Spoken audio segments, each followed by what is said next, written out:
आतिशी सौरभ का खेल, केजरीवाल को जेल। मनोज तिवारी की भविष्यवाणी से आप में बवाल। ईडी के हंटर से कांप गए केजरीवाल। नमस्कार, बात तो चुभेगी देख रहे हैं आप। मैं हूं आपके साथ पूजा। आम आदमी पार्टी के नेता सौरभ भारद्वाज आतिशी के धमाकेदार बयान ने केजरीवाल के घर में बवाल मचा दिया है। एक तरफ तो ईडी के नोटिस से केजरीवाल सदमे में है, तो दूसरी तरफ खुद के नेताओं ने दावा ठोक दिया है कि केजरीवाल गिरफ्तार होने वाले हैं, दिल्ली का सीएम बदलने वाला है और अब सरकार चलाने का बी प्लान आप नेताओं ने सेट कर दिया है। आतिशी और सौरभ के दावे से केजरीवाल के होश उड़ गए हैं, क्योंकि केजरीवाल बार बार चिल्लाकर घड़ियाली आंसू बहाकर ये कह रहे हैं कि वो ईमानदार हैं। ना तो जेल में बंद सिसोदिया संजय सिंह ने कुछ किया है और ना ही उनके खिलाफ कोई सबूत है। वो गिरफ्तार नहीं होंगे, लेकिन आपके बाकी नेताओं को केजरीवाल को जेल भेजने की जल्दी लग रही है। अब सवाल यह है कि जब केजरीवाल ने कुछ नहीं किया, तो क्यों खुद ही आप नेता ईडी के पहले नोटिस पर केजरीवाल की गिरफ्तारी का दावा करने लगे हैं, जिससे साफ जाहिर हो रहा है कि दाल में कुछ काला है। डर तो तभी होता है जब कुछ जुर्म किया जाता है। खैर, अब ईडी के सामने पेश होने से पहले ही केजरीवाल बुरी तरह से फंस चुके हैं, उनके पसीने छूट रहे हैं। आप नेताओं ने फिर से ड्रामेबाजी दिखाते हुए बवाल काटना शुरू कर दिया है, ताकि हंगामा कर जांच एजेंसियों पर प्रेशर बनाया जा सके, देश में झूठ फैलाया जा सके। हैरानी की बात तो यह है कि केजरीवाल की ईडी के सामने पेशी से पहले आप नेता मीडिया के सामने बैठकर घड़ियालू आंसू बहा रहे हैं। आतिशी सौरभ भारद्वाज को कुछ नहीं मिला तो मोदी सरकार को ही घेरना शुरू कर दिया। खैर, क्यों केजरीवाल और उनके चहेतों की बेचैनी बढ़ रही है, धमाकेदार ट्विस्ट का खुलासा करेंगे आगे, लेकिन उससे पहले बताते हैं कि बीजेपी नेता मनोज तिवारी की भविष्यवाणी से क्यों आप नेता बौखला उठे हैं। दरअसल दिल्ली बीजेपी के पूर्व अध्यक्ष मनोज तिवारी ने कहा था कि अगला नंबर अरविंद केजरीवाल का है और उन्हें गिरफ्तार किया जाएगा। मनोज तिवारी ने क्या कुछ कहा, बताते हैं आपको। दिल्ली शराब घोटाला मामले में आपका मनी ट्रेल साबित हो गया है। ये लोग तरह तरह के भ्रष्टाचार में इतने लिप्त हो चुके हैं कि सुप्रीम कोर्ट ने भी जमानत देने से इनकार कर दिया है। मुझे पूरा भरोसा है कि जो पाप करता है वो एक ना एक दिन सामने आ ही जाता है, इसलिए आपके शीर्ष नेताओं की गिरफ्तारी तय है। सीएम अरविंद केजरीवाल भी बहुत जल्द गिरफ्तार होंगे। खैर, मनोज तिवारी ही नहीं, तमाम लोग सबूतों को देखने के बाद ये दावा ठोक रहे हैं। वैसे भी मनोज तिवारी ने दावा सुप्रीम कोर्ट की सुनवाई और ईडी के सबूतों के आधार पर किया था, जिसमें ईडी ने कोर्ट में साफ साफ कहा कि शराब घोटाले में केजरीवाल भी शामिल है, क्योंकि पैसों के लेन देन और तमाम तरह की मीटिंग उन्हीं के घर पर हुई है। कई शराब कारोबारियों से खुद केजरीवाल ने बात की है, तो कैसे ये बात कही जाए कि केजरीवाल ने कुछ नहीं किया। असल में घोटाले के असली आका तो केजरीवाल ही है, लेकिन मनोज तिवारी का बयान आप नेताओं को ऐसा चुभा कि हंगामा शुरू कर दिया गया। सौरभ भारद्वाज ने तो बकायदा मीडिया के आगे बैठकर रोना रोया और कहा कि ईडी के समन के पहले ही मनोज तिवारी ने कहा था कि केजरीवाल की गिरफ्तारी होगी। आखिर उन्हें कैसे पता था कि ईडी अरविंद केजरीवाल को बुलाने वाली है? इससे ये साफ है कि केजरीवाल के खिलाफ साजिश रची गई।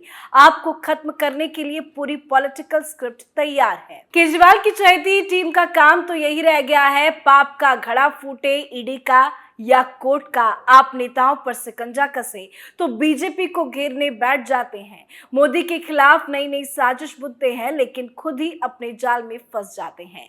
अब जो सौरभ भारद्वाज मनोज तिवारी पर ड्रामेबाजी कर रहे हैं, उनसे कोई सवाल करे कि मनोज तिवारी से पहले तो आप लोग हंगामा काट रहे हो, केजरीवाल की गिरफ्तारी का दावा बकायदा प्रेस कॉन्फ्रेंस में कर रहे हो, तो क्या आप ईडी से मिले हुए हो या फिर कहानी कुछ और है? खैर, अब तो आप नेताओं ने दिल्ली में सरकार चलाने का बी प्लान भी बना लिया है। भरोसा है केजरीवाल जेल जाएंगे, जो आप नेता जेल से ही सरकार चलाएंगे।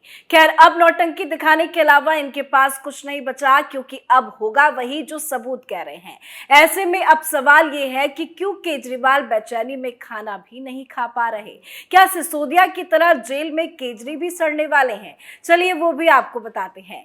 दरअसल ईडी ने कई बार अपनी चार्जशीट में केजरीवाल का नाम लिया है। सीबीआई भी शराब घोटाले में केजरीवाल से पूछताछ कर चुकी है। अब बारी ईडी की आ गई है, क्योंकि पुख्ता सबूत केजरीवाल के खिलाफ भी मिल चुके हैं।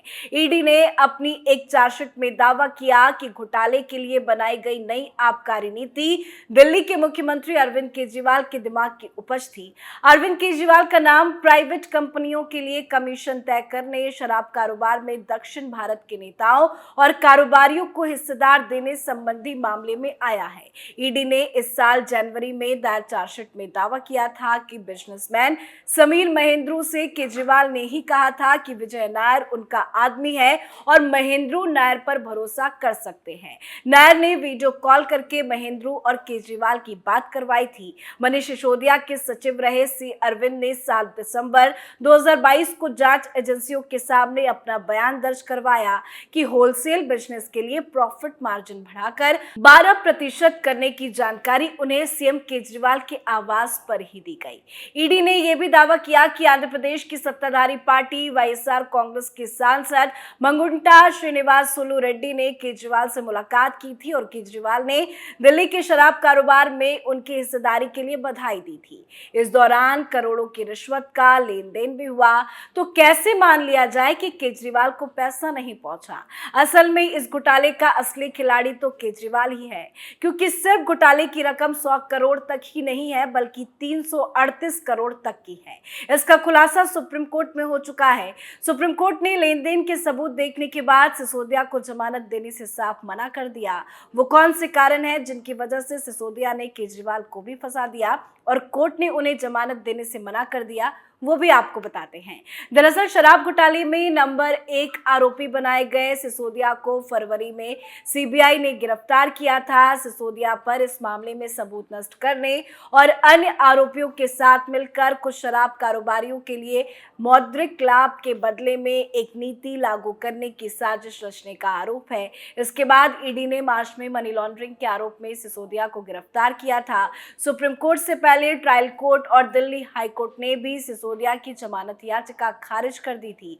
जिन आरोपों के आधार पर सिसोदिया की जमानत अर्जी अदालत ने खारिज की, उनमें से एक सबूतों को नष्ट करना भी है। जांच एजेंसी के मुताबिक जनवरी 2020 से अगस्त 2022 के बीच मनीष सिसोदिया ने 3 मोबाइल हैंडसेट का इस्तेमाल किया।